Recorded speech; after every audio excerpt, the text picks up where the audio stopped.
लोकतंत्र की एक महान परंपरा का महत्वपूर्ण दिवस है।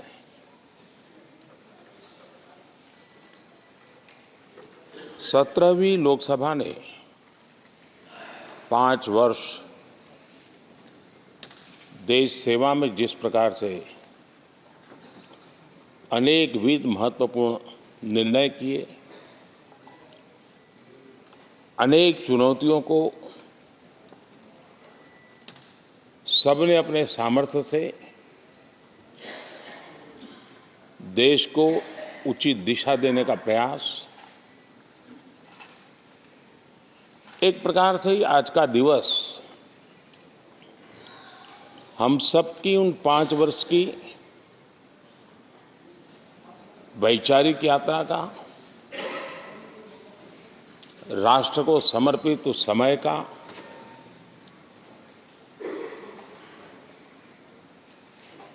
देश को फिर से एक बार अपने संकल्पों को राष्ट्र के चरणों में समर्पित करना ये अवसर है।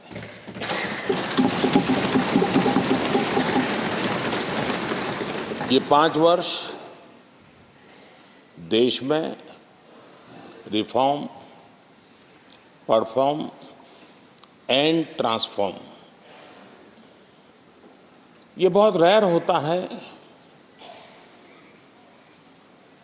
कि रिफॉर्म भी हो, परफॉर्म भी हो और हम ट्रांसफॉर्म होता अपनी आंखों के सामने देख पाते हो, एक नया विश्वास भरता हो।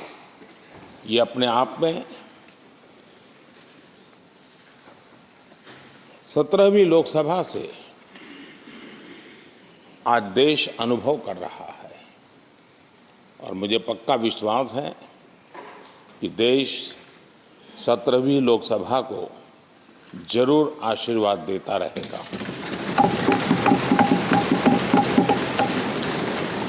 इन सारी प्रक्रियाओं में सदन के सभी माननीय सदस्यों का बहुत महत्वपूर्ण रोल रहा है, महत्वपूर्ण भूमिका रही है और ये समय है कि मैं सभी माननीय सांसदों का इस गृह के नेता के नाते भी और आप सबके एक साथी के नाते भी आप सबका अभिनंदन करता हूं।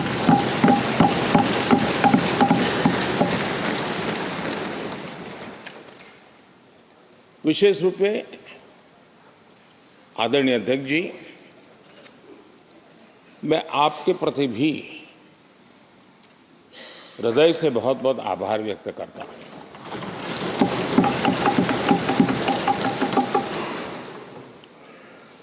पांचों वर्ष कभी कभी सुमित्रा जी मुक्त हास्य करती थी, लेकिन आप हर पल आपका चेहरा मुस्कान से भरा रहता था। यहाँ कुछ भी हो जाए लेकिन कभी भी उस मुस्कान में कोई कमी नहीं आई।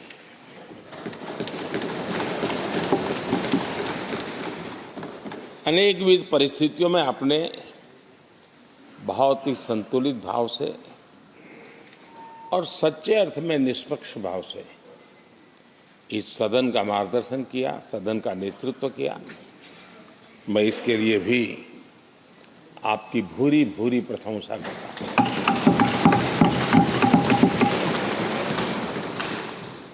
आक्रोश के पल भी आए, आरोप के भी पल आए, लेकिन आपने पूरे धैर्य के साथ इन सभी स्थितियों को संभालते हुए और एक सूझबूझ के साथ आपने सदन को चलाया, हम सबका मार्गदर्शन किया। इसके लिए भी मैं आपका आभारी हूं। आदरणीय सभापति जी, इस 5 वर्ष में इस सदी का सबसे बड़ा संकट पूरी मानव जात ने झेला।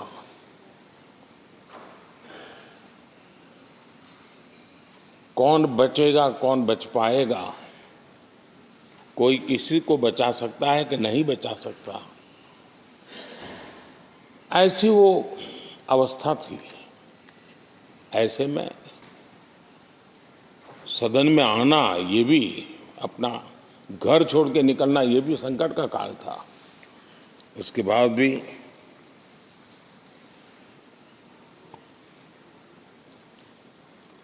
जो भी नई व्यवस्थाएं करनी पड़ी, आपने उसको किया। देश के काम को रुकने नहीं दिया। सदन की गरिमा भी बनी रहे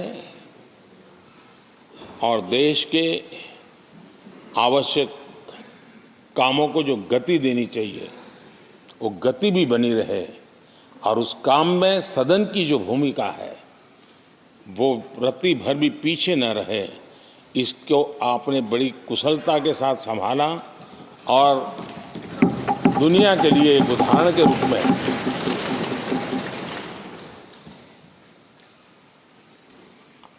आदरणीय सभापति जी, मैं माननीय सांसदों का भी इस बात के लिए आज एक बार आभार व्यक्त करना चाहता हूं कि उस कालखंड में देश की आवश्यकताओं को देखते हुए सांसद निधि छोड़ने का प्रस्ताव माननीय सांसदों के सामने रखा और एक पल के विलंब के बिना सभी माननीय सांसदों ने सांसद निधि से मुक्त,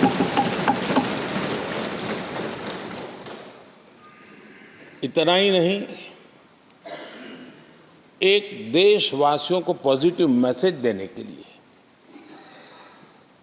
अपने आचरण से समाज को एक विश्वास देने के लिए सांसदों ने अपनी सैलरी में से 30% कटौती का निर्णय सबने खुद ने किया, ताकि देश को भी विश्वास हुआ कि ये सबसे पहले छोड़ने वाले लोग हैं। और आदरणीय सभापति जी, हम सभी सांसद बिना कारण साल में 2 बार हिंदुस्तान के मीडिया के किसी न किसी कोने में गाली खाते रहते थे कि ये सांसदों को इतना मिलता है और कैंटीन में इतने में खाते हैं, बाहर इतने में मिलता है, कैंटीन में इतने में मिलता है, बाहर यानी पता नहीं बाहर लोग तो लिए जाते थे। आपने निर्णय किया सबके लिए समान रेट होंगे कैंटीन में, और सांसदों ने कभी भी विरोध नहीं किया, शिकायत भी नहीं की, और सभी सांसदों की बिना कारण इतनी फजेत करने वाले लोग मजे लेते थे, उससे हम सबको आपने बचा लिया। इसके लिए भी मैं आपका आभार व्यक्त करता हूं। आदरणीय सभापति जी, ये बात सही है कि हमारे कई लोकसभा के चाहे 17वीं हो, 16वीं हो, 15वीं हो, संसद का नया भवन होना चाहिए, इसकी चर्चा सबने की, सामूहिक रूप से की, एक स्वर से की, लेकिन निर्णय नहीं होता था। ये आपका नेतृत्व है जिसने निर्णय किया, चीज़ों को आगे बढ़ाया, सरकार के साथ अनेक मीटिंगें की, और उसी का परिणाम है कि आज देश को ये नया संसद भवन प्राप्त हुआ है। आदरणीय सभापति जी, एक संसद के नए भवन में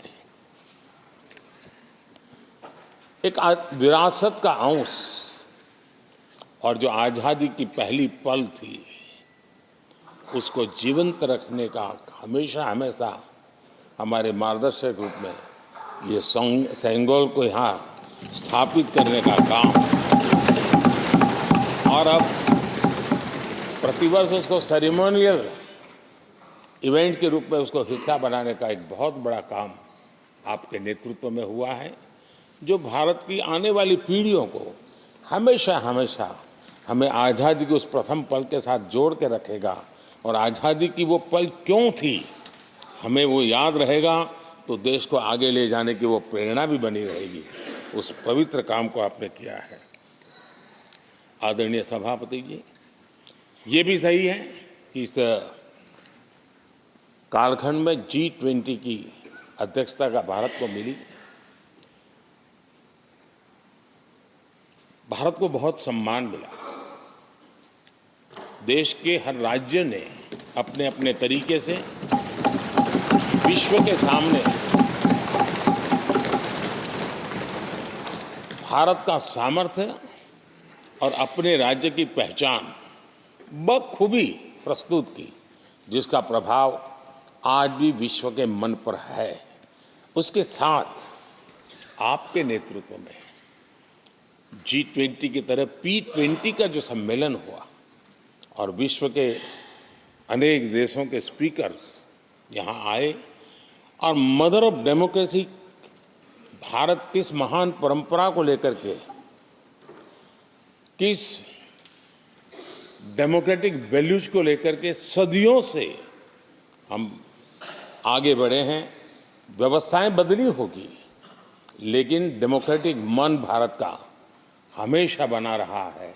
उस बात को आपने विश्व के स्पीकर्स के सामने बखूबी प्रस्तुत की और भारत को लोकतांत्रिक व्यवस्थाओं में भी एक प्रतिष्ठा प्राप्त कराने का काम आपके नेतृत्व में हुआ। आदरणीय सभापति जी, मैं एक बात के लिए आपका विशेष अभिनंदन करना चाहता हूं। शायद हमारे सभी माननीय सांसदों का और मीडिया का भी उस तरफ ध्यान नहीं गया है। हम संविधान सदन जिसको कहते हैं, जो पुरानी संसद, जिसमें महापुरुषों के जन्म जयंती निमित्त उनकी प्रतिमा को पुष्प चढ़ाने के लिए हम लोग एकत्र आते हैं, लेकिन वो एक 10 मिनट का इवेंट होता था और चले जाते थे। आपने देश भर में इन महापुरुषों के लिए वक्तृत्व स्पर्धा, निबंध स्पर्धा का एक अभियान चलाया। उसमें से जो बेस्ट ऑरेटर होते थे और बेस्ट एसेज होते थे, हर राज्य से 2-2 बालक उस दिन दिल्ली आते थे और उस महापुरुष की जन्म जयंती के समय, पुष्प वर्षा के समय वो मौजूद रहते थे, देश के नेताओं को, और बाद में वो पूरा दिन भर रह करके उस पर अपना व्याख्यान देते थे। वे दिल्ली के अन्य स्थान पर जाते थे, वो सांसद की गतिविधियों को समझते थे। यानी अपने ये निरंतर प्रक्रिया चला करके देश के लाखों विद्यार्थियों को भारत की संसदीय परंपरा से जोड़ने का बहुत बड़ा काम किया। और ये परंपरा ये आपके खाते में रहेगी और आने वाले समय में हर कोई बड़े गौरव के साथ इस परंपरा को आगे बढ़ाएगा। मैं इसके लिए भी आपका अभिनंदन करता हूँ। आदरणीय अध्यक्ष जी, संसद की लाइब्रेरी जिसको उपयोग करना चाहिए वो कितना कर पाते थे वो तो मैं नहीं कह सकता हूँ, लेकिन आपने उसके दरवाजे सामान्य व्यक्ति के लिए खोल दिए।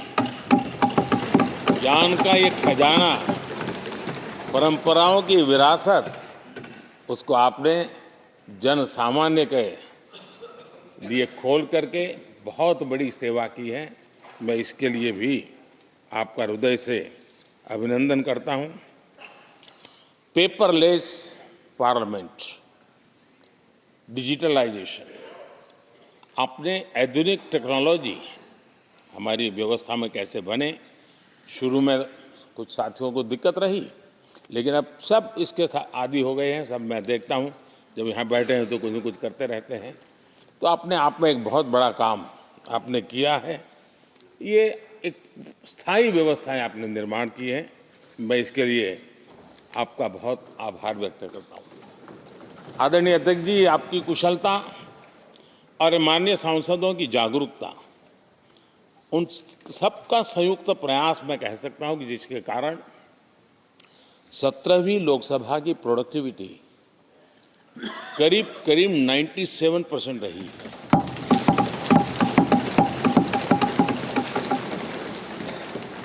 97% प्रोडक्टिविटी अपने आप में प्रसन्नता का विषय है, लेकिन मुझे विश्वास है कि आज जब 17वीं लोकसभा की हम समाप्ति की तरफ बढ़ रहे हैं, तब एक संकल्प लेकर के 18वीं लोकसभा प्रारंभ होगी कि हम हमेशा 100% से ज़्यादा प्रोडक्टिव वाली हमारी कार्यवाही करेंगे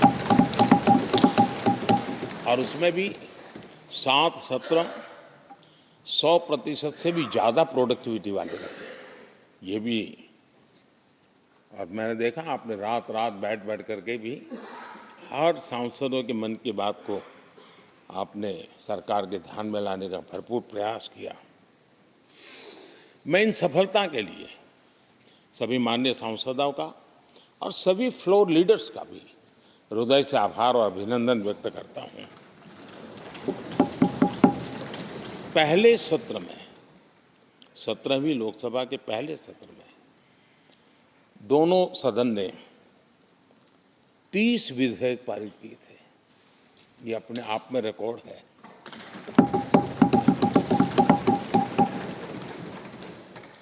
और एक नए नए बेंचमार्क 17वीं लोकसभा ने बनाए हैं। आदरणीय अध्यक्ष जी, आज़ादी के 75 वर्ष पूरा होने का उत्सव, हम सबको कितना बड़ा सौभाग्य मिला कि ऐसे अवसर पर हमारे सदन ने अत्यंत महत्वपूर्ण कामों को नेतृत्व किया। हर स्थान पे हुआ। शायद ही कोई सांसद ऐसा होगा कि जिसने आज़ादी के 75 वर्ष को लोकोत्सव बनाने में अपने अपने क्षेत्र में भूमिका अदा न की हो। यानी सचमुच में आज़ादी के 75 वर्ष को देश ने जी भर करके उत्सव से बनाया और उसमें हमारे माननीय सांसदों की और इस सदन की बहुत बड़ी भूमिका रही है। हमारे संविधान लागू होने के 75 वर्ष, ये भी अवसर इसी समय इसी सदन को मिला है, इसी सभी माननीय सांसदों को मिला है। और संविधान की जो भी जिम्मेवारियां, उसकी शुरुआत यहाँ से होती है और उनके साथ ये जुड़ना, ये अपने आप में बहुत बड़ी प्रेरक है। आदरणीय अध्यक्ष जी, इस कार्यकाल में बहुत ही रिफॉर्म्स हुए हैं और गेम चेंजर है। 21वीं सदी के भारत की मजबूत नींव उन सारी बातों में नजर आती है। एक बड़े बदलाव की तरफ तेज गति से देश आगे बढ़ा है और इसमें भी सदन के सभी साथियों ने बहुत ही उत्तम मार्गदर्शन किया है, अपनी हिस्सेदारी जताई है और देश, हम संतोष से कह सकते हैं कि हमारी अनेक पीढ़ियां जिन बातों का इंतजार करती थी, ऐसी बहुत से काम इस 17वीं लोकसभा के माध्यम से पूरे हुए। पीढ़ियों का इंतजार खत्म हुआ। अनेक पीढ़ियों ने एक संविधान, इसके लिए सपना देखा था, लेकिन हर पल उस संविधान में एक दरार दिखाई देती थी, एक खाई नजर आती थी, एक रुकावट चुभती थी। लेकिन इसी सदन ने धारा 360, आर्टिकल 370 हटा करके संविधान के पूर्ण रूप को, उसके पूर्ण प्रकाश के साथ उसका प्रकटीकरण हुआ। और मैं मानता हूं, जब संविधान के 75 वर्ष हुए हैं, जिन जिन महापुरुषों ने संविधान को बनाया है, उनकी आत्मा जहां भी होगी, जरूर हमें आशीर्वाद देते होंगे ये काम हमने पूरा किया।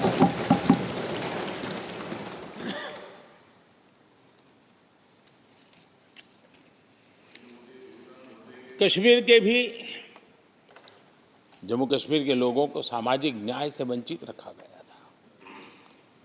आज हमें संतोष है कि सामाजिक न्याय का जो हमारा कमिटमेंट है वो हमारे जम्मू कश्मीर के भाई बहनों को भी पहुंचा करके हम आज एक संतोष की अनुभूति कर रहे हैं। आदरणीय अध्यक्ष जी, आतंकवाद नासूर बनके देश के सीने पर गोलियां चलाता रहता था। मां भारती की धरा आए दिन रक्त रंजित हो जाती थी। देश के अनेक वीर होनहार लोग आतंकवाद के कारण बलि चढ़ जाते थे। हमने आतंकवाद के विरुद्ध सख्त कानून बनाए, इसी सदन ने बनाए। मुझे पक्का विश्वास है कि उसके कारण जो लोग ऐसी समस्याओं का लिए जूझते हैं उनको एक बल मिला है, मानसिक रूप से उनका कॉन्फिडेंस बढ़ा है और भारत को पूर्ण रूप से आतंकवाद से मुक्ति का उसमें एक एहसास हो रहा है और वो सपना भी सिद्ध होके रहेगा।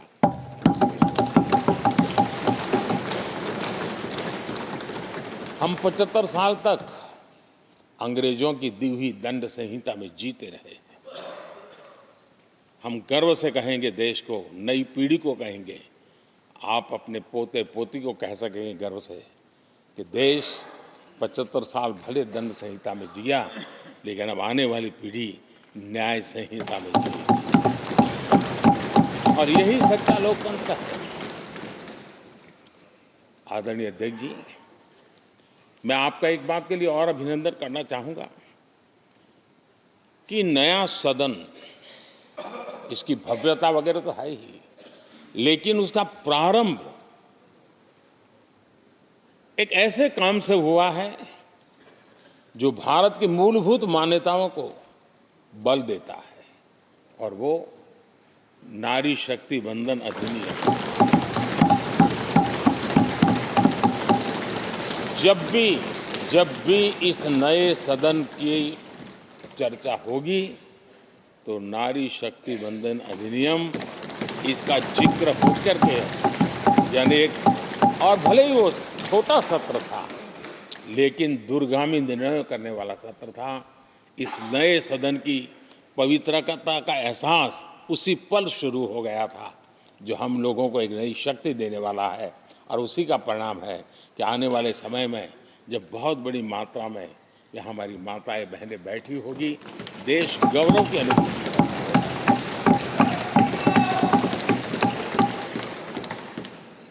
3 तलाक, कितने उतार चढ़ाव से हमारी मुस्लिम बहनें इंतजार कर रही थी। अदालतों ने उनके पक्ष में निर्णय किए थे, लेकिन वो हक उनको प्राप्त नहीं हो रहा था। मजबूरियों से गुजारा करना पड़ रहा था।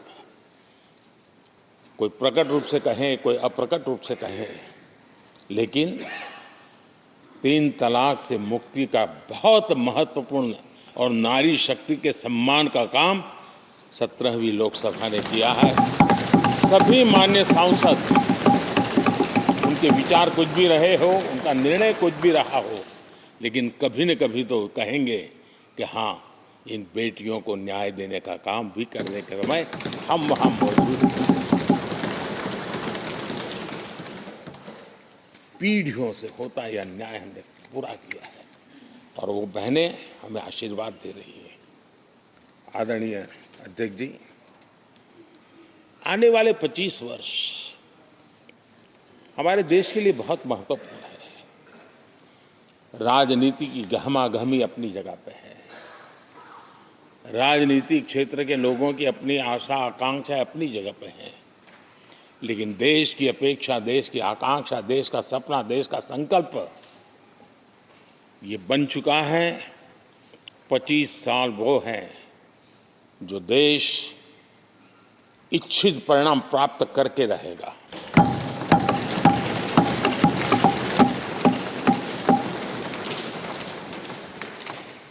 उन्नीस 1930 में जब महात्मा गांधी जी ने दांडी की यात्रा की थी, नमक का सत्याग्रह था, घोषणा होने के पहले लोगों को सामर्थ्य नजर नहीं आया था।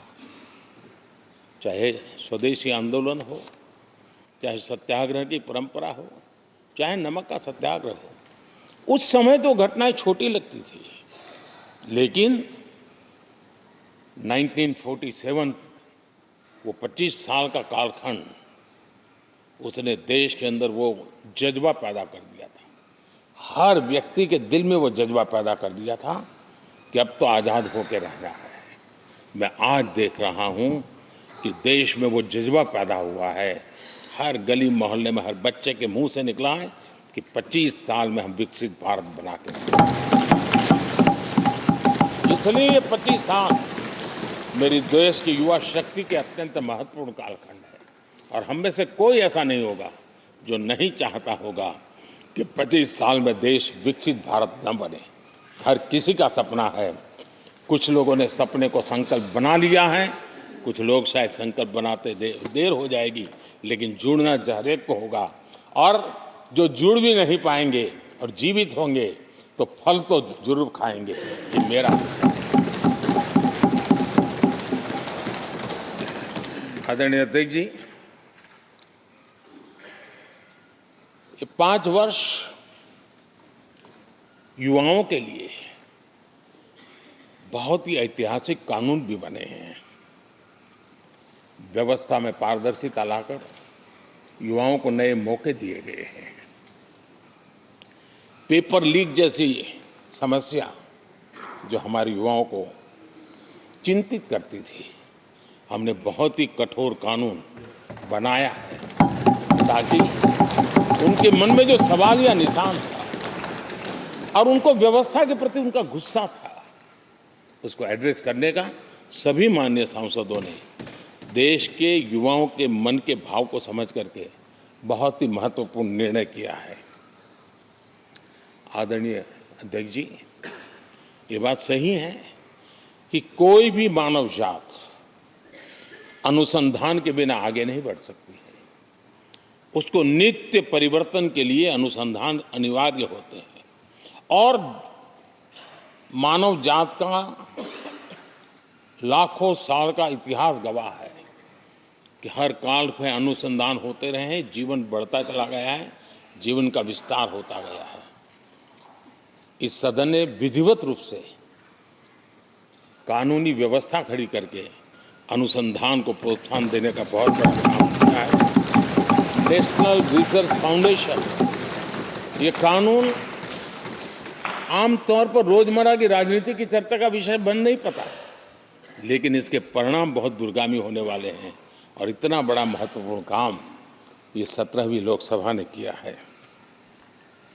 मुझे पक्का विश्वास है देश की युवा शक्ति में इस व्यवस्था के कारण दुनिया का रिसर्च और का एक हब हमारा देश बन सकता है। हमारे देश की युवा के टैलेंट ऐसी है, आज भी दुनिया की बहुत कंपनियां ऐसी हैं जिनके इनोवेशन के काम आज भी भारत में हो रहे हैं, लेकिन एक बहुत बड़ा हब बनेगा, यह मेरा पूरा विश्वास है। आदरणीय अध्यक्ष जी, 21वीं सदी में हमारी बेसिक नीड्स पूरी तरह बदल रही है। कल तक जिसका कोई मूल्य नहीं था, कोई ध्यान नहीं था, वो आने वाले में बहुत अमूल्य बन चुका है। जैसे डेटा, पूरी दुनिया में चर्चा है डेटा का सामर्थ्य क्या होता है। हमने डेटा प्रोटेक्शन बिल ला करके पूरी भावी पीढ़ी को सुरक्षित कर दिया है। पूरी भावी को एक नया शस्त्र हमने उसके हाथ में दिया है, जिसके आधार पर वो अपने भविष्य को बनाने के लिए इसका सही इस्तेमाल भी करेंगे। और digital personal data protection act, ये हमारी 21वीं सदी की पीढ़ी को और दुनिया के लोगों को भी भारत के इस एक्ट के प्रति रुचि बनी हुई है। दुनिया के देश उसका अध्ययन करते हैं, अपना नई नई व्यवस्था अनुकूल करने के लिए प्रयास कर रहे हैं। और डाटा का उपयोग कैसे हो, उसकी भी उसमें गाइडलाइंस है। अनेक प्रकार से प्रोटेक्शन का पूरा प्रबंध करते हुए इसका सामर्थ्य कैसे आए, जिस डेटा को लोगों को गोल्ड माइन कहते हैं, न्यू ऑयल कहते हैं, मैं समझता हूँ वो सामर्थ्य भारत को प्राप्त हो। और भारत इस शक्ति के इसलिए विशेष है क्योंकि विविधताओं से भरा हुआ देश है। हमारे पास जिस प्रकार की जानकारी और हमारे साथ जुड़े हुआ डेटा जो जनरेट होता है, सिर्फ हमारा रेलवे पैसेंजर्स का डेटा कोई देख ले, दुनिया के लिए बहुत बड़ा संशोधन का विषय बन सकता है। उसकी ताकत को हमने पहचान करके इस कानूनी व्यवस्था को दिया है। आदरणीय अध्यक्ष जी, जल थल नभ, इस सदियों से इन क्षेत्रों की चर्चा चली है, लेकिन अब समुद्री शक्ति और स्पेस की शक्ति और साइबर की शक्ति, ये ऐसी त्रिविध शक्तियों का मुकाबला करने की आवश्यकता खड़ी हुई है। और विश्व जिस प्रकार के संकटों से गुजर रहा है और विश्व जिस प्रकार के विचारे प्रभाव पैदा करने का प्रयास कर रहे हैं, तब इन क्षेत्रों में हमें सकारात्मक सामर्थ्य भी पैदा करना है और नकारात्मक शक्तियों से अपने आप को, हर चुनौती को चुनौती लेने का सामर्थ्य भी बनाना है।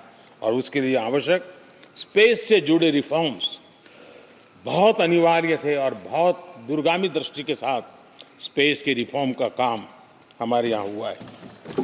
आदरणीय अध्यक्ष जी, देश ने जो आर्थिक रिफॉर्म किए हैं उसमें 17वीं के लोकसभा के सभी माननीय सांसदों की बहुत बड़ी भूमिका रही है। बीते वर्षों में हजारों कंप्लायंसेस बेवजह हम जनता जनार्दन को ऐसी चीज़ों में उलझाए रखा। ये गवर्नेंस की एक ऐसी विकृत व्यवस्था विकसित हो गई, उसमें से मुक्ति दिलाने का बहुत बड़ा काम हमारे यहाँ हुआ है और इसके लिए भी ये सदन का मैं आभारी हूँ। यानी इस प्रकार के कंप्लायंसेस के बोझ में सामान्य व्यक्ति तो दब जाता है। और मैंने तो एक बार लाल किले से भी कहा था, हम जब मिनिमम गवर्नमेंट मैक्सिमम गवर्नेंस कहते हैं, मैं दिल से मानता हूं कि लोगों की जिंदगी में से जितना जल्द सरकार निकल जाए उतना ही लोकतंत्र का सामर्थ्य बढ़े। रोजमर्रा की जिंदगी में हर डगर पे सरकार टांग क्यों अड़ाए? हाँ, जो अभाव में है उसके लिए सरकार हर पल मौजूद हो, लेकिन सरकार का प्रभाव उसकी जिंदगी को ही रुकावट बना दे, ऐसी लोकतंत्र नहीं हो सकता है। और इसलिए हमारा मकसद है सामान्य मानवीय की जिंदगी से सरकार जितनी हट जाए, कम से कम उसकी जिंदगी में सरकार का नाता रहे, वैसा समृद्ध लोकतंत्र दुनिया के सामने हमने आगे बढ़ाना चाहिए। उस सपने को पूरा करेंगे।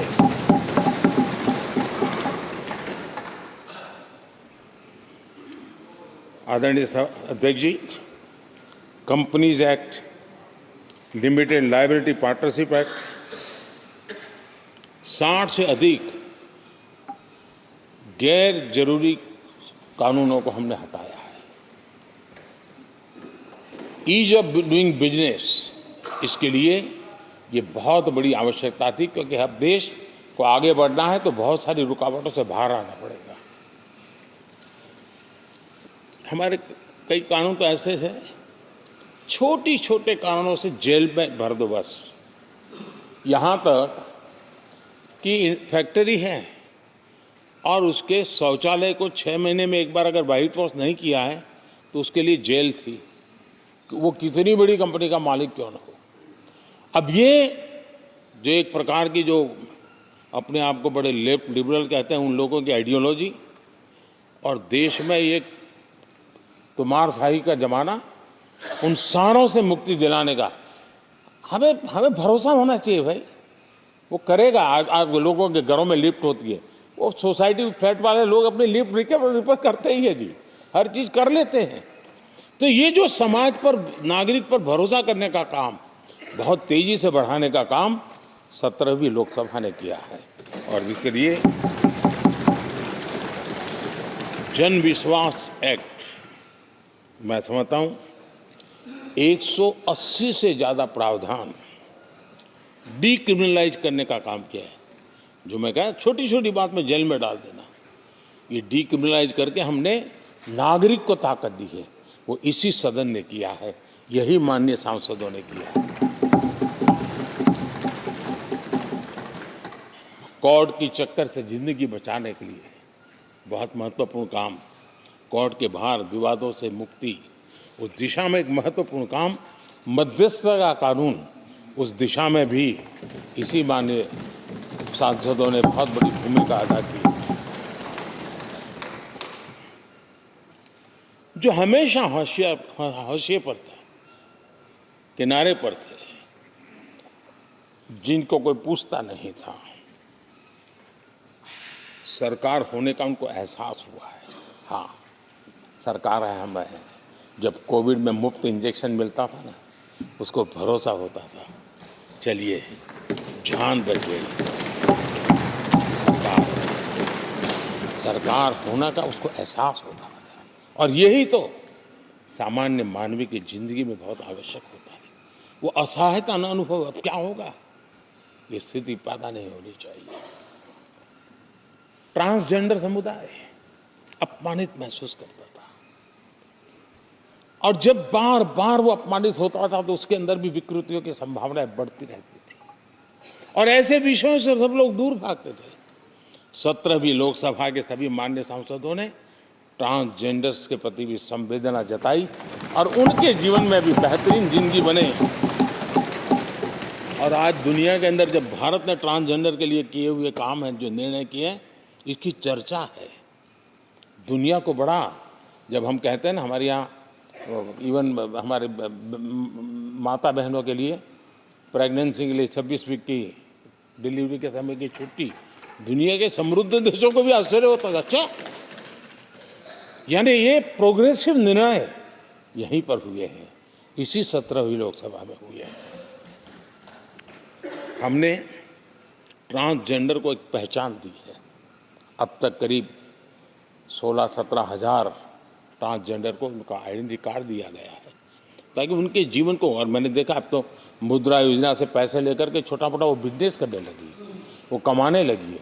पद्मा अवार्ड हमने ट्रांसजेंडर को दिया है, एक सम्मान की जिंदगी जीने के लिए। सरकार से जुड़ी अनेक योजनाओं का लाभ जो अब तक उनको मिलता नहीं था, मिलना प्रारंभ हुआ है। वो सम्मानीय जिंदगी। आदरणीय अध्यक्ष जी,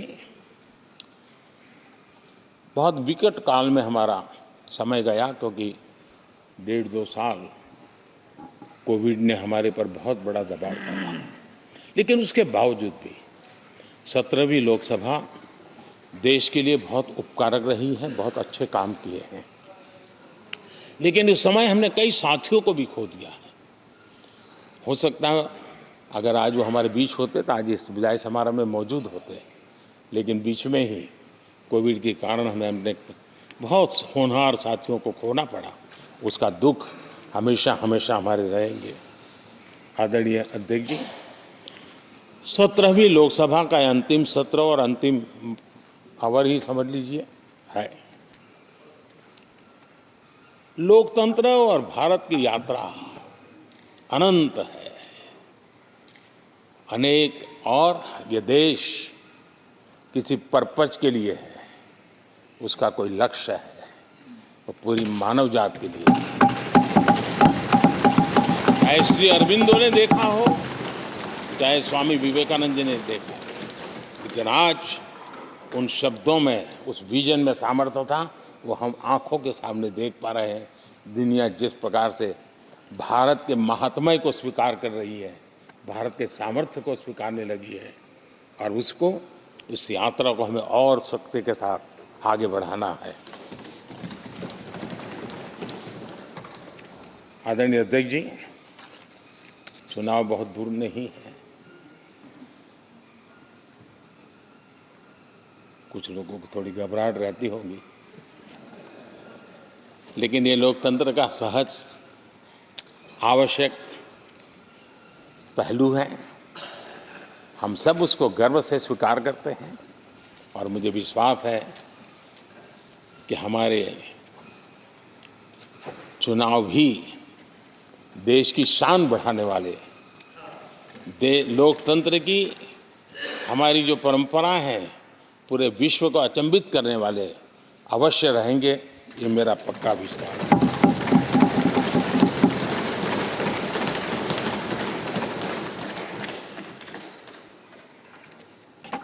आदरणीय अध्यक्ष जी, मैं सभी माननीय सांसदों का जो सहयोग मिला है, जो निर्णय हम कर पाए हैं, और कभी कभी हमले भी इतने मज़ेदार हुए हैं कि हमारे भीतर की शक्ति भी खिल करके निकली है। और मेरा तो परमात्मा की कृपा रही है कि मुझे जब चुनौती आती है तो ज़रा और आनंद आता है।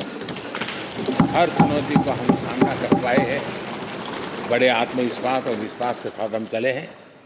आज राम मंदिर को लेकर के इस सदन ने जो प्रस्ताव पारित किया है, वे देश की भावी पीढ़ी को इस देश के मूल्यों पर गर्व करने की संवैधानिक शक्ति देगा। ये सही है कि हर किसी में ये सामर्थ्य नहीं होता है कि ऐसी चीज़ों में तो कोई हिम्मत दिखाते हैं, कुछ लोग मैदान छोड़ के भाग जाते हैं, लेकिन फिर भी भविष्य के रिकॉर्ड को देखेंगे तो आज जो व्याख्यान वो हुए हैं, जो बातें रखी गई हैं, उसमें संवेदना भी है, संकल्प भी है, सहानुभूति भी है और सबका साथ सबका विकास के मंत्र को आगे बढ़ाने का उसमें तत्व भी है। ये देश बुरे दिन कितने ही क्यों न गए हो, हम भावी पीढ़ी के लिए कुछ न कुछ अच्छा करते रहेंगे। ये सदन हमें वो प्रेरणा देता रहेगा और हम सामूहिक संकल्प से, सामूहिक शक्ति से उत्तम परिणाम भारत की नौजवान पीढ़ी की आशा आकांक्षा के अनुसार करते रहेंगे। इसी विश्वास के साथ फिर एक बार आपका आभार प्रकट करता हूँ, सभी माननीय सांसदों का आभार प्रकट करता हूँ। बहुत बहुत धन्यवाद।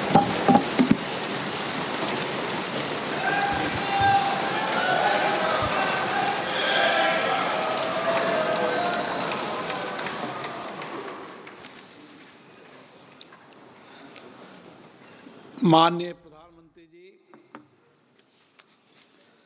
माननीय सभी सदस्यगण,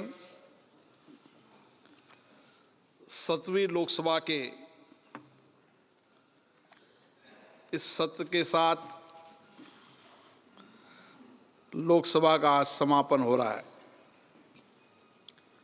7वीं लोकसभा इसलिए भी विशेष है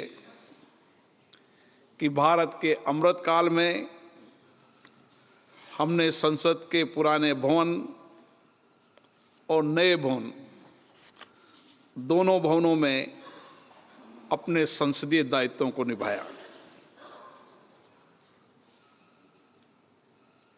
यह अवसर हमें मिला, यह अवसर भी हमारी जिंदगी में हमेशा अविस्मरणीय रहेगा। नए भवन में स्थापित पवित्र सिंगोल न्याय, सुशासन, राष्ट्रीय एकता और राजनीतिक शुचिता का प्रतीक है। हमारे महान लोकतंत्र की इस उच्चतम संस्था के पीठासीन अधिकारी के रूप में आप सबके सहयोग से, आपके सकारात्मक सहयोग से मैंने दायित्व निभाया। माननीय प्रधानमंत्री जी ने अभी बहुत बातें हमें प्रेरणा स्वरूप बताई। हमारे लिए ये पल ऐतिहासिक पल रहेगा, अद्भुत भी रहेगा और हमारी जिंदगी में लोकतंत्र की इस यात्रा के लिए हमेशा स्मृतिपूर्ण वाला ये काल हमारे लिए रहेगा। इस 5 वर्ष के अंदर जनता के लोकतंत्र के प्रति, लोकतांत्रिक संस्थाओं के प्रति विश्वास बढ़े, इसके लिए सभी माननीय सदस्यों ने अपने अपने क्षेत्र की जनता की आशाओं आकांक्षाओं को पूरा करने का प्रयास किया। यहाँ अपने क्षेत्र के मुद्दे भी उठाए, देश के मुद्दे भी उठाए, और मैं सरकार को भी धन्यवाद देता हूँ कि उन्होंने पहली बार शून्यकाल जैसे विषय का सकारात्मक उत्तर देकर एक नई परंपरा भी स्थापित की। माननीय सदस्यगण, मुझे 19 जून 2019 को सर्वसम्मति से सभा का अध्यक्ष चुना गया। इसके लिए मैं माननीय प्रधानमंत्री जी का और सभी सदस्यों का हार्दिक धन्यवाद देता हूँ। मेरे लिए भी ये 5 वर्ष जीवन के लिए महत्वपूर्ण है और अस्मरणीय रहेंगे, क्योंकि आपके साथ जो पल मैंने गुजारे हैं वो मुझे हमेशा प्रेरणा देते रहेंगे। माननीय सदस्यगण, इस सदन की बड़ी उच्च परंपरा परपाटियाँ रही है, इस सदन की प्रतिष्ठा भी रही है। मुझसे पूर्व यहाँ बैठने वाले हमारे पूर्व अध्यक्षों ने इस सदन की गरिमा, प्रतिष्ठा, मान, मर्यादा को बढ़ाया है। मैंने भी प्रयास किया है कि सभी दलों के नेताओं के सहयोग से इस पद की गरिमा भी और इस संस्था की सर्वोच्च प्रतिष्ठा बनी रहे, और इसके लिए आपका सहयोग भी रहा। इसके लिए भी मैं आपको धन्यवाद देता हूँ। 17वीं लोकसभा कई कार्यकाल के लिए 17वीं लोकसभा कार्यकाल कई अर्थों में ऐतिहासिक रहा है। सभा के पीठासीन अधिकारी के रूप में जब मुझे दायित्व मिला तो मैंने कोशिश की, मैं सदन के लिए दूसरी बार का ही माननीय सदस्य था, मेरा कोई लंबा अनुभव नहीं था, लेकिन आप सबका सहयोग मिला और पहले सत्र में ही बिना व्यवधान के सदन की प्रोडक्टिविटी भी रही, और सभी माननीय सदस्यों ने, विशेष रूप से नए आने वाले और पुराने भी, सभी माननीय 540 सदस्यों ने सत्र के पहले सत्र में ही अपनी भागीदारी निभाई, अपने विचार व्यक्त किए। ये भी अपने आप में ऐतिहासिक उपलब्धि रहेगी। माननीय सदस्यगण, नए संसद भवन की आवश्यकता बहुत दिनों से लोग चर्चा करते थे। मेरे पूर्ववर्ती अध्यक्षों ने भी इसके लिए प्रयास किया। मैंने और सभी सदन के सदस्यों ने माननीय प्रधानमंत्री जी से संसद के नए भवन बनाने का आग्रह किया। माननीय प्रधानमंत्री जी ने हमारे दोनों सदनों के आग्रह को स्वीकार किया और इसके निर्माण की स्वीकृति की। माननीय प्रधानमंत्री जी के विजनरी नेतृत्व और उनकी अद्भुत कार्यशैली और हमारे श्रमवीरों, जिन्होंने कोविड के समय भी जो अथक प्रयास किए, उसके कारण हमारा नया संसद भवन 2 वर्ष 5 महीने की अल्प अवधि में पूरा हुआ। माननीय सदस्यगण, ये कालखंड हमारे लिए बहुत चुनौतीपूर्ण रहा। विशेष रूप से वैश्विक महामारी कोरोना की चुनौती हमारे सामने थी। हमें हमारे संवैधानिक दायित्वों को निभाना था। देश की जनता सुरक्षित रहे, उसके कल्याण में, उनके सहयोग में हम हमारे संवैधानिक दायित्वों को निभाएं। मैं आज यह कह सकता हूं कि सभी माननीय सदस्य उस चुनौतियों के समय भी देर रात कर बैठकर उन्होंने अपने संवैधानिक दायित्वों को निभाया और 167% प्रोडक्टिविटी रही।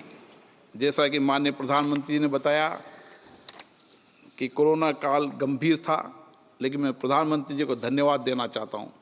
उन्होंने देश की जनता की भी चिंता की और अपने एक एक माननीय सदस्यों की भी चिंता की।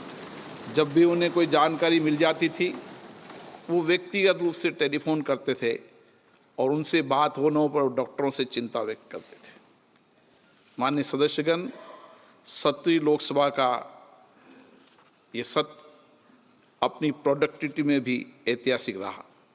पिछली 5 लोकसभा में सबसे ज़्यादा प्रोडक्टिविटी 97% प्रोडक्टिविटी रही और उसमें विशेष रूप से महिलाओं की भागीदारी भी रही और सदन में उनकी सक्रिय भागीदारी भी रही। मैं देखता था देर रात तक महिलाएं यहाँ बैठती थी, हमारी माननीय सदस्य महिला बैठती थी और अपने विचारों को व्यक्त करती थी, अपने क्षेत्र की जनता की भावनाओं को अभिव्यक्त करती थी। माननीय सदस्यगण, ये हमारे लिए गौरव का विषय रहा कि नए संसद भवन के अंदर सर्वप्रथम दिन ही नारी शक्ति वंदन विधेयक 2000 चर्चा के लिए लाया गया। सभी दलों ने इसमें सहयोग किया और ये विधेयक पारित हुआ। इसके लिए मैं माननीय प्रधानमंत्री जी को भी धन्यवाद देता हूँ। ये विधेयक महिला सशक्तिकरण की दिशा में एक अभूतपूर्व उपलब्धि रहेगी और वर्षों तक इन सदनों में महिला आरक्षण विधेयक की प्रतीक्षा कर रहे थे, पर ये आपको ही सौभाग्य मिला है कि आपके समय ही ये महिला विधेयक पारित हुआ है। इसके अलावा इस सदन में बहुत महत्वपूर्ण और ऐतिहासिक विधेयक पारित हुए। हम अंग्रेजों के कानूनों को लेकर चल रहे थे। हमने हमारी आज़ादी के बाद हमारे कानून बनाए, भारतीय न्याय संहिता, भारतीय साक्ष्य बिल, भारतीय नागरिक सुरक्षा संहिता और विशेष रूप से इस सदन ने जम्मू कश्मीर पुनर्गठन विधेयक भी पारित किया। उसके साथ साथ डिजिटल पर्सनल डेटा, मुस्लिम महिला विधेयक, उपभोक्ता संरक्षण प्रत्यक्ष कर विधेयक, औद्योगिक संबंधी विधेयक, ऐसे कई ऐतिहासिक, आपकी ज़िंदगी में स्मरण रहे हो कि आपने बहुत ऐतिहासिक विधेयक पारित किए, जिससे एक लंबे समय तक देश के आर्थिक सामाजिक में एक बहुत बड़ा परिवर्तन होगा। ये मौका भी आप सबको, हम सबको मिला है।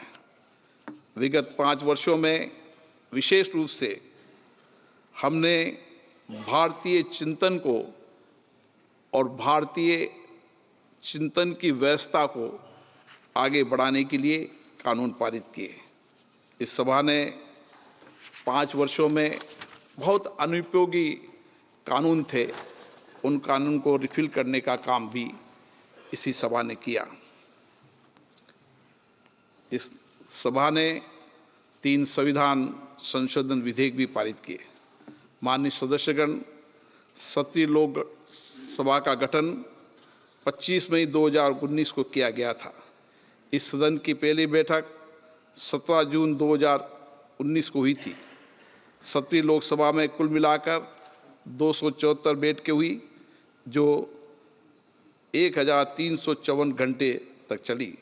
सदन में नियत समय में 345 घंटे की अधिक अवधि बैठकर हमने कार्य किया। इसी लोकसभा में व्यवधान के कारण 387 घंटे का समय भी व्यर्थ हुआ। इन 5 वर्षों की अवधि में हमने गहन चर्चा संवाद के बाद 222 कानून पारित किए। इस अवधि के दौरान 202 विधेयक पुनर्स्थापित किए गए तथा 11 विधेयक को सरकार द्वारा वापस लिया गया।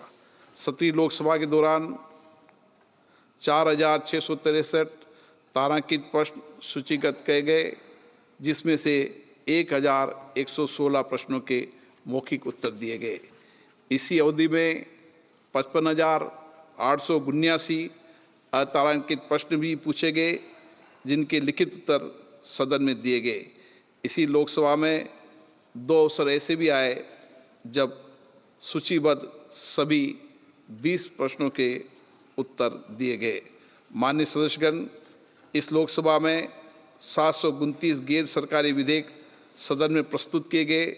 17वीं लोकसभा के दौरान संबंधित मंत्रियों ने 750 पद सभा पटल पर रखे गए। इस लोकसभा के दौरान शून्यकाल के अंतर्गत 5,568 मामले उठाए गए, जबकि नियम 37 के अंतर्गत 4,869 विषय माननीय सदस्यों द्वारा उठाए गए। दिनांक 18 जुलाई 2019 को शून्यकाल के अंतर्गत 161 विषय उठाए गए और देर रात्रि तक माननीय सदस्यों ने भागीदारी निभाई। 7वीं लोकसभा के पहले सत्र में शून्यकाल में 1066 मामले उठाए, जिसका भी अपने आप में कीर्तिमान है। माननीय सदस्यगण, जैसा कि मैंने बताया कि पहली बार 370 के और शून्यकाल के जवाब सही समय पर यहाँ पर कार्यपालिका के माध्यम से आए। इसी लोकसभा में चंद्रयान मिशन की सफलता और अंतरिक्ष क्षेत्र में देश की उपलब्धियों पर भी चर्चा हुई। सभा द्वारा इस विषय पर संकल्प पारित किया गया। सभा द्वारा भारतीय अर्थव्यवस्था और भारत के लोगों के जीवन पर इसके प्रभाव विषय पर भी नियम 342 के अंतर्गत चर्चा की गई। माननीय सदस्यगण, इसी सदन में माननीय प्रधानमंत्री जी ने 5 फरवरी 2020 को श्री राम जन्मभूमि तीर्थ क्षेत्र ट्रस्ट की स्थापना की घोषणा की गई। ये देश के लिए गौरव का विषय है कि अब श्री राम मंदिर का निर्माण कार्य पूरा हो चुका है। इस विषय पर आज सदन में चर्चा हुई। सभी मान्य सदस्यों ने सार्थक रूप से अपने विचार किए गए और चर्चा के उपरांत वर्ष 2047 तक एक विकसित और समावेशी भारत के निर्माण का संकल्प भी हमने पारित किया। माननीय मंत्रियों द्वारा विभिन्न विषयों पर 534 वक्तव्य दिए गए। इस लोकसभा के दौरान नियम 193 के अंतर्गत 12 चर्चाएं आयोजित की गई। संसद की स्थायी समितियों ने इस लोकसभा में उत्कृष्ट कार्य करते हुए 691 प्रतिवेदन प्रस्तुत किए गए। संसदीय समितियों की 69% से अधिक सिफारिशों को सरकार द्वारा स्वीकार किया गया। माननीय सदस्यगण, माननीय प्रधानमंत्री नरेंद्र मोदी जी के नेतृत्व में G20 शिखर सम्मेलन का सफल आयोजन किया गया। इससे भारत की नेतृत्व क्षमता प्रदर्शित हुई और उसके बाद G20 देशों तथा देशों की संसदों के अध्यक्ष P20 का शिखर सम्मेलन भी आयोजन हुआ। इससे विश्व में हमारी लोकतंत्र की यात्रा सभी अध्यक्षों ने अनुभव की। माननीय प्रधानमंत्री जी ने P20 सम्मेलन में संबोधित करते हुए इस देश की लोकतंत्र की यात्रा का विजन रखा और उन्होंने लोकतंत्र के साथ हमारी चुनाव प्रणाली और किस तरीके से एक निष्पक्ष चुनाव प्रणाली इस देश में होती है, जिसको आग्रह किया उन्होंने कि सभी लोकतांत्रिक देश इस यहाँ की लोकतंत्र के इस पर्व उत्सव को देखने आए कि इतने करोड़ किसी देश की तो आबादी नहीं होती, कोई लोकतंत्र के कोई देश की आबादी नहीं होगी, उससे ज़्यादा हमारे यहाँ मतदाता मतदान करते हैं, वो भी अपने आप में एक प्रेरणा रही। माननीय प्रधानमंत्री जी की प्रेरणा से ही P20 सम्मेलन में मिशन लाइफ पर्यावरण के लिए जीवन शैली पर भी संसदीय मंच पर चर्चा हुई, जिसमें प्रकृति के साथ सद्भावना में एक हरित भविष्य के लिए संकल्प लिया गया। इस कार्यक्रम में सभी प्रतिभागी देशों ने समर्थन किया और सभी संसदों के अध्यक्षों ने संकल्प लिया कि हम अपने अपने देशों के अंदर भी इसी तरीके का संकल्प लेंगे, प्रस्ताव करेंगे और चर्चा करेंगे। इस लोकसभा में संविधान दिवस कार्यक्रम वर्ष 2019-2021 में संसद भवन में आयोजित किया गया। संसद की लोक सेवा समिति PSC की स्थापना के 100 वर्ष पूरे होने अवसर पर केंद्रीय कक्ष में एक विशेष कार्यक्रम 4 दिसंबर 2021 को आयोजित किया गया। दिनांक 19 सितंबर 2023 को संविधान सदन के केंद्रीय कक्ष में संविधान सभा से अब तक की 75 वर्ष की संसदीय यात्रा, उपलब्धियां, अनुभव, स्मृतियां और सीख विषय पर भी एक चर्चा आयोजित की गई। मैं विशेष रूप से माननीय प्रधानमंत्री जी का विजन का कुछ विषय आपको उठाऊंगा। लोकसभा टीवी चैनल और राज्यसभा टीवी चैनल अलग अलग चलते थे। माननीय प्रधानमंत्री जी के मार्गदर्शन से संसद टीवी एक चैनल हुआ, जिससे करोड़ों रुपए की वित्तीय बचत भी हुई। इसी तरीके से सब्सिडी का विषय हमेशा हम पर विषय उठता रहता था और जिसमें पूर्ण रूप से सब्सिडी समाप्त कर दी गई, जिससे कि 15 करोड़ रुपया वार्षिक बचत हुई। संसद भवन में मैं आपको उदाहरण पेश करना चाहता हूँ। संसद भवन में राष्ट्रीय पर्व पर लाइट पर लाखों रुपया खर्च होता था। माननीय प्रधानमंत्री जी ने का विजन और मार्गदर्शन था। उन्होंने कहा कि यहाँ एक पसार्ड लाइट की तरह परमानेंट लाइट लगनी चाहिए और उस पसार्ड लाइट यहाँ पर लगी, कम समय में लगी और इस संसद का लाखों करोड़ रुपए की बचत हुई, जो 75 वर्ष तक अभी तक लग रही थी। इन सभी व्यवस्थाओं से इस 5 वर्ष के अंदर 875 करोड़ की बचत हुई, जो बजट का 23% हिस्सा है।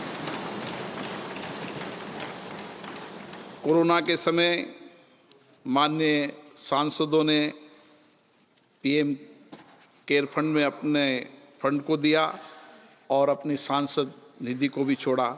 उसके लिए भी मैं सांसदों को धन्यवाद देता हूं। यहाँ पर इस सारे परिसर को हरा भरा बनाने के लिए सभी माननीय सदस्यों ने अपने अपने नाम के वृक्षारोपण में लगाए, जो उनकी हमेशा जिंदगी में स्मृति रहेंगे और वह जब भी आएंगे, जब इस पेड़ को बड़ा होकर देखेंगे तो याद करेंगे। माननीय सदस्यगण, सभी विधेयों पर सार्थक वाद विवाद चर्चा हुई और सभी ने अपने इस पर ठीक से अपने विचार रखे। हमने कुछ नए प्रयास किए कि विधेयक के पहले माननीय सदस्यों के ब्रीफिंग सेशन के माध्यम से उनको विधेयकों की जानकारी, उद्देश्य लाना और उसके विधेयकों के प्रभाव के बारे में भी हमने लगातार कार्यक्रम आयोजित किए गए। इसी के साथ साथ ऐसे कई माननीय सदस्यों को जानकारी होगी, हम 24 घंटे यहाँ पर किसी भी विधेयक या किसी भी विषय पर माननीय सदस्यों को 24 घंटे शोध सहायता उपलब्ध यहाँ पर रहती है। इसी के साथ साथ हमने नई व्यवस्था शुरू की कि लाइब्रेरी को होम डिलीवरी के माध्यम से भी और सारी लाइब्रेरी को भी डिजिटाइजेशन करने का काम किया। इसी के साथ साथ अभी तक संसद की जितनी डिबेट है, उन सारी डिबेटों को डिजिटाइजेशन करने का काम किया। मेटा डेटा से आप सब्जेक्ट से, नाम से, विषय पर आप पूरी डिबेट को भी देख सकते हैं। ये भी नवाचार इस संसद ने किया। समझ लाइब्रेरी को जनता के लिए सुलभ कराया और आप सबके प्रयासों के सहयोग से ही ये सदन पेपरलेस हो चुका और अभी 97% से अधिक प्रश्न इलेक्ट्रॉनिक रूप से माननीय सदस्यों के द्वारा लगाए जाते हैं। इसी के साथ संसद के नए भवन में हिंदी, अंग्रेजी के अलावा हमने अन्य 10 भारतीय भाषाओं में भाषांतर सेवा उपलब्ध कराने का भी प्रयास किया है। इसके साथ साथ हमने डिजिटल ऐप, डिजिटल संसद और आप जो अपनी बात कहते हैं उसको आधे घंटे में आपको व्हाट्सएप पर, आपके मोबाइल पर उपलब्ध कराने का भी प्रयास किया गया। माननीय सदस्यगणों, आवास बहुत पुराने हो गए थे।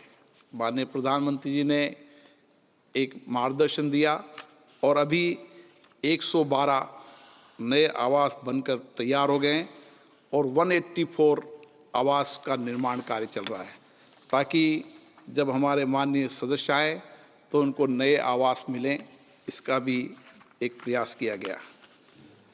माननीय सदस्यगण, लोकतंत्र में युवाओं की भागीदारी रहे और हमारी आने वाली पीढ़ी हमारी देश की आज़ादी के बाद जिन नेताओं का योगदान रहा उनके बारे में जाने, उनकी जीवन के बारे में जाने।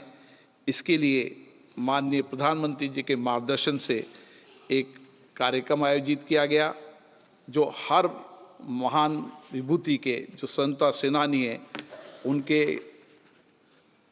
जयंती पर आयोजित किया जाता है। संविधान सदन में उसमें देश भर के अलग अलग राज्यों के लोग अपने अपने राज्यों में पहले उन महापुरुषों पर चर्चा करते हैं, डिबेट करते हैं, और जब उसमें उत्तीर्ण होते हैं वो संसद भवन में आकर अपनी बात को रखते हैं, ताकि हमारी आने वाली पीढ़ी हमारे महापुरुषों के जीवन के बारे में जाने, उनके राष्ट्र और देश के प्रति कर्तव्यों के बारे में जाने, ताकि उनको भी नई प्रेरणा मिले।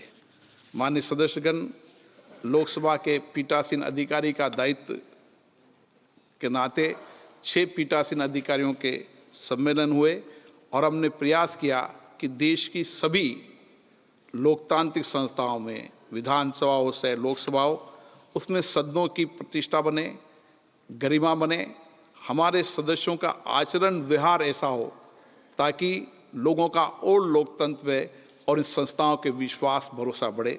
इसके लिए सबने एक मत से इस बात का विचार किया कि हमें सदन की गरिमा प्रतिष्ठा बढ़ाने के लिए हम सभी सदस्यों को इस तरीके का व्यवहार करना चाहिए कि जनता का विश्वास हमारी संस्थाओं पर, हम पर और हो, ताकि हम और मर्यादित तरीके से इन संस्थाओं के माध्यम से लोगों का कल्याण कर सके। माननीय प्रधानमंत्री जी ने एक नया विजनरी मार्गदर्शन उस समय दिया, 1 नेशन 1 लेजिस्लेटिव प्लेटफॉर्म। आज हम ये कह सकते हैं कि पूरे देश की विधानसभाओं का जो भी वहाँ की डिबेट, चर्चा, बजट और लोकसभा, राज्यसभा की जितनी भी कार्रवाइयाँ आने वाले समय में एक प्लेटफॉर्म पर आप देख पाएंगे। ये भी एक नया प्रयास किया गया। माननीय सदस्यगण, इस लोकसभा के दौरान भारत में 16 देशों के संसदीय शिष्टमंडल का आना हुआ और देश के और 42 शिष्टमंडल भारत से अन्य कई देशों की यात्रा पर गए। इससे हमारे अंतर्राष्ट्रीय मंचों पर हमारी भागीदारी बढ़ी और हमारी अंतर्राष्ट्रीय मंचों पर कई संस्थाओं के अंदर हमारी भागीदारी भी बढ़ी और माननीय सदस्यों को कई कमेटियों के सदस्य के रूप में भी निर्वाचित भी हुए और मनोनीत भी हुए। इससे वैश्विक स्तर पर भारत की शक्ति और प्रतिष्ठा बढ़ी है। माननीय सदस्यगण, आप सबका मुझे बहुत सहयोग मिला, सकारात्मक सहयोग मिला, माननीय प्रधानमंत्री जी का मिला, सभी दल के नेताओं का मिला, और मैंने कोशिश की कि सदन की गरिमा प्रतिष्ठा बनी रहे। उस गरिमा प्रतिष्ठा बनाने में मुझे कुछ कठोर निर्णय भी करने पड़े, लेकिन मैं कठोर निर्णय करते समय मैं कभी इस मत का नहीं था कि मुझे कोई सदस्य पर कार्रवाई करनी पड़े। भविष्य में हम इस नए सदन के साथ हम सदन की गरिमा और प्रतिष्ठा बढ़ाने के लिए और प्रयास करेंगे।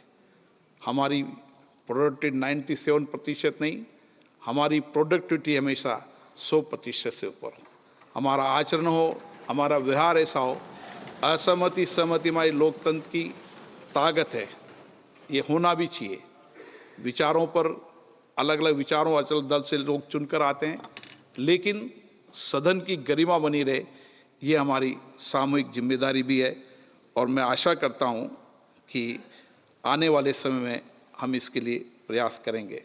यहाँ पर सभी सदस्य अलग अलग दल, अलग अलग विचारधारा, अलग अलग क्षेत्र से आते हैं, लेकिन इस 5 साल में मुझे एक परिवार जैसे लगे।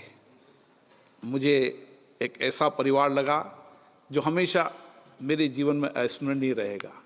मेरे ऐसे संबंध सभी लोगों से हुए एक परिवार जैसे संबंध हुए, आत्मिक भाव मिला।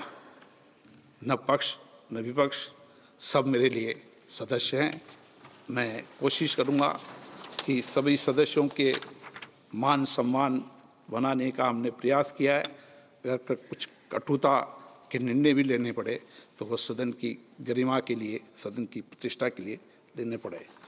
आज जब हम लोकसभा के समाप्त होने पर जा रहे हैं तो अपने अपने क्षेत्र के अंदर जाएंगे और अपने सार्वजनिक जीवन में हमने संसद के अंदर जो अनुभव प्राप्त किए, भारत के लोकतंत्र की समृद्धि और प्रतिष्ठा बढ़ाने के लिए जो हमने सहयोग किया, उसकी भी जानकारी भी हम जनता को देंगे और प्रयास करेंगे कि जो मुद्दे हमने उठाए हैं उन मुद्दों को किस सकारात्मक रूप से सरकार ने लिया और किस सकारात्मक रूप से उस मुद्दों का हल निकाला, इसके लिए भी मैं सरकार को विशेष रूप से सहयोग देता हूं।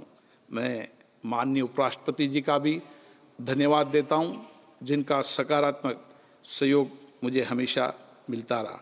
मैं माननीय प्रधानमंत्री जी का विशेष रूप से धन्यवाद देता हूं, जिनका मार्गदर्शन मुझे हमेशा मिलता रहा और उन्होंने हमेशा एक कोशिश की कि सदन की गरिमा प्रतिष्ठा बनी रहे। लोकतंत्र के अंदर भारत की जो प्रतिष्ठा है वो दुनिया के लिए मार्गदर्शन है और उन्होंने हमेशा यही मार्गदर्शन किया कि संसद की प्रतिष्ठा बनी रहनी चाहिए, मर्यादा बनी रहनी चाहिए।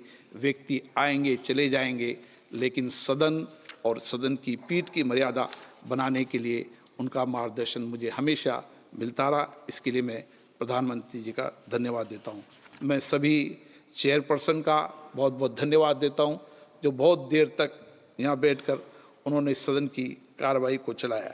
मैं संसदीय कार्य मंत्री, संसदीय राज्य मंत्री, सभी माननीय मंत्रिपरिषद के सदस्यों को भी धन्यवाद देता हूं, जिन्होंने सदन चलाने में सकारात्मक सहयोग दिया। मैं प्रेस और मीडिया के मित्रों को भी धन्यवाद देता हूं, जिन्होंने यहाँ सदन की बात जनता तक पहुँचाने में अपनी महत्वपूर्ण भूमिका निभाई। मैं सभा को मैं प्रदान की गई समर्पित त्वरित सेवा के लिए हमारे ऊर्जावान लोकसभा के महासचिव, अधिकारियों और कर्मचारियों को भी सराहना करता हूं, जिन्होंने देर रात्रि तक बैठकर इस सदन के संचालन में सहयोग किया। मैं इस परिसर में हमारे सिक्योरिटी से लेकर तमाम लोगों को, छोटे से छोटे श्रमवीरों को जो देर रात्रि तक यहाँ पर रुकते थे और हमारे माननीय सदस्यों को सहयोग करते थे, उन सब का भी मैं आभार व्यक्त करता हूँ। मैं सभा की कार्रवाई के संचालन में समृद्ध एजेंसियों को उनकी प्रदान की गई सेवाओं के लिए भी धन्यवाद देता हूँ। आपने अलग अलग दल के नेताओं ने जो इस संसदीय पीठ के लिए और मेरे लिए जो विचार व्यक्त किए, इसके लिए भी मैं आपको धन्यवाद देता हूं। मुझे आशा है हम सबका भावी जीवन समृद्ध हो, स्वस्थ रहे, कुशल रहे और हम इसी तरीके से लोकतंत्र के मूल्यों की संवर्धन करने में अपना जीवन समर्पण करें और जो कुछ भी हमने यहाँ अनुभव प्राप्त किया है, उस अनुभव का लाभ देश की जनता को मिले और हमारे प्रयासों से हम समाज के अंतिम व्यक्ति के जीवन को बदलने के लिए लगातार हमारी ज़िंदगी को इसी तरीके से समर्पित होकर सेवा देते रहें। मैं आप सबको पुनः बहुत बहुत धन्यवाद देता हूं। अब वंदे मातरम के लिए आग्रह करता हूं।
सभा की कार्रवाई अनिश्चित काल के लिए स्थगित की जाती है।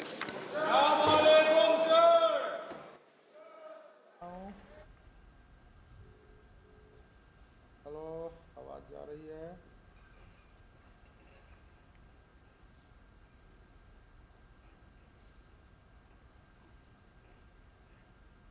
टाइम लेता है ना डीडी न्यूज़ सुनने में।